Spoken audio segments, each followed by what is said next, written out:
Leo, welcome to your end of August 2021 General Tarot Update. It's Raina here. I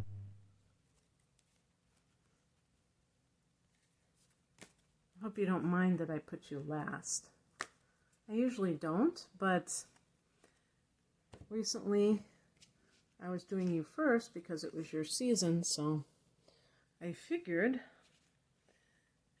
I would do something different. Oh, first two cards are Pentacles, and this is Pentacle season, the Virgo season. So for you, this is right up your alley because that's going to affect your... Here's another one. That's going to affect your second house. Ooh, interesting. Okay. So the Major Arcana card we got here is the World card. The Major Arcana cards can tell us things that are happening that are of a greater import. So they have more consequence than the Minor Arcana, which are day-to-day events. They might just kind of talk about the, what's happening on a regular basis, but these are more important events, the Major Arcana. So, here I go. Okay, the heart of the matter here is the Eight of Pentacles. This is, a good money card. The number 8 is a card of worldly attainment. But this is also about your skills, and you might be enrolled in some kind of an apprenticeship where you're kind of honing your craft, or you are already doing what you do and you're doing it in a very painstaking manner. Sun in Leo people can easily have Virgo inner planets like Mars, where you are very I was going to say persnickety but I meant what's the other word? Very intentional and deliberate in what you do, and you might have a perfectionistic streak in you for sure, and you want to do a good job. You're not mailing it in.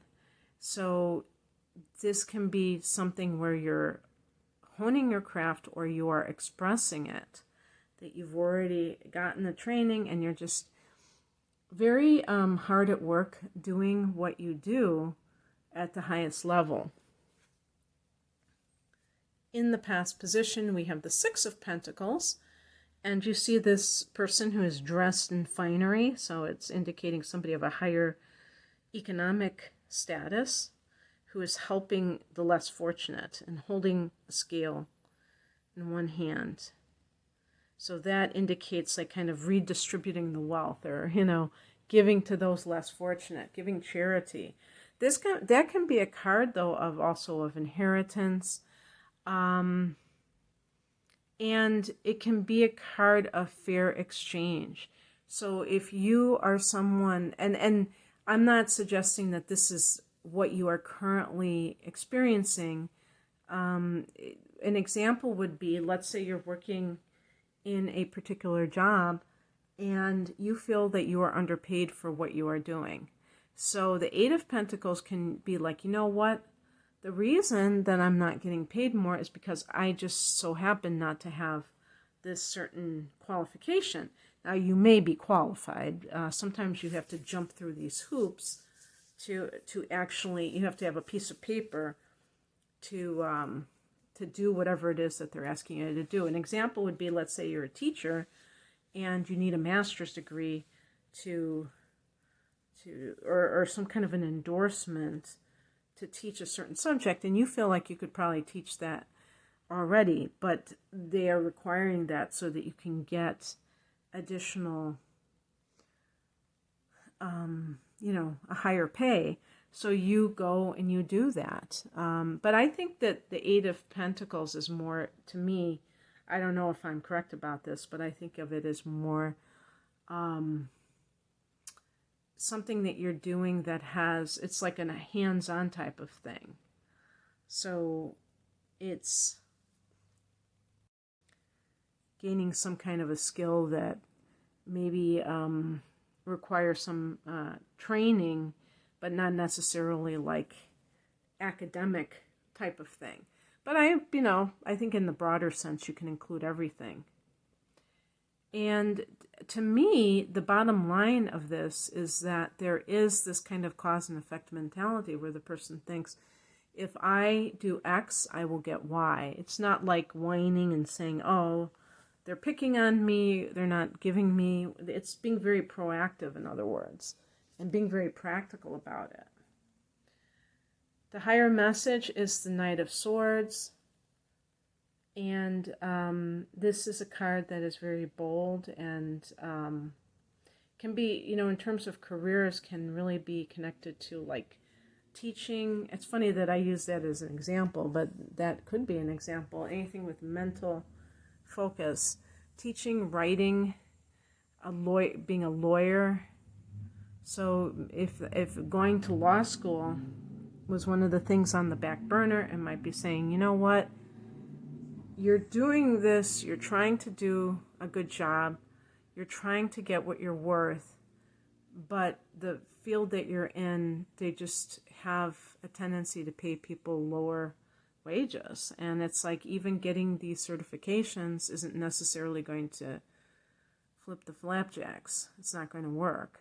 But the other thing too with the Knight of Swords is you may need a lawyer in your corner. Like if sometimes the Six of Pentacles can be like a an inheritance. That's one of the cards of inheritance. And in that scenario, the Eight of Pentacles can be this maybe either a belief that you deserve this money, and sometimes it has it's a little bit tricky because there might be two families. If this is a parent who has passed away, there might be another family involved, and like if you are the first family and you feel like your parent didn't honor, it's almost like forgetting about that family in favor of the other one, there might be that tendency to go, I'm going to do what it takes to make it happen. But it might be that you're trying to do it on your own and you need a professional to help you. That's another possibility in some cases. What crosses you is the Five of Wands. This is a card that I associate with drama, strife, and things like that. And the reason, like in the challenge position, because you're a fire sign and because you're a Leo, you may not see it as the negative situation that it is, in the sense that you may just be like, I'm fighting for a worthy cause. And that could be what the Knight of Swords is. It's like feeling like, you have this cause that you need to fight, but you have to decide whether it's a worthy cause or whether it's, I'm not going to say greed in just that sense, but also that sense of being like, I'm not going to allow them to get away with this. And in some cases, I think that might be absolutely the best thing to do. But in some cases, it might not be really worth it because legally you don't have a leg to stand on. And when I was in a similar position, my feeling ultimately, at first I was like the Knight of Swords. And I remember I went downtown Chicago and I went to the law library and I was like, I'm going to figure this out on my own and all this stuff. And then I was just coming up with all this, government red tape and all this stuff. I couldn't get anybody to help me. And so I really thought about that when I couldn't get somebody to help me. And I thought, doesn't seem like the universe is cooperating with me. Could it be that this is not the right course of action? And a Leo person would be very stubborn at that point and say, no, I'm going to continue to persevere. You know, it's like not caring what the energy is swirling around you. And I feel like that is a huge mistake. I'm not saying that in any one situation that one outcome is necessarily the right one. But at the very least, you should look at what is happening and seeing if it really, if you feel supported in doing whatever this is. And that, to me, is the ultimate in deciding what to do. What is coming in is the Two of Pentacles. So if this is like a work-related matter, you may be like taking on a second job. You may hear from a job far away, overseas, over a body of water, but there's a lot on your plate at this time. If you are going back to school, you may be taking classes at night and working in the day, or working in the day and taking, or working at night and taking classes during the day. I'm saying, yeah, either one of those. Balancing certain things in your life. A very hectic period, but maybe a very productive period with all this Pentacles action going on. And the outcome is the World. So something, a chapter closing in your life. Graduation day. So yes, that could be literal graduation. If you have been taking some kind of like courses, Leo, whether it is academic or if it's a training program, an internship, whatever it is, it may be coming to an end. And I would say that the Five of Wands could be that it's a very competitive environment. And, Leos are usually up for or down for a competition because you're very confident and you feel like, hey, when you're the best, why, it's hard to be humble when you're as great as I am, that kind of thing.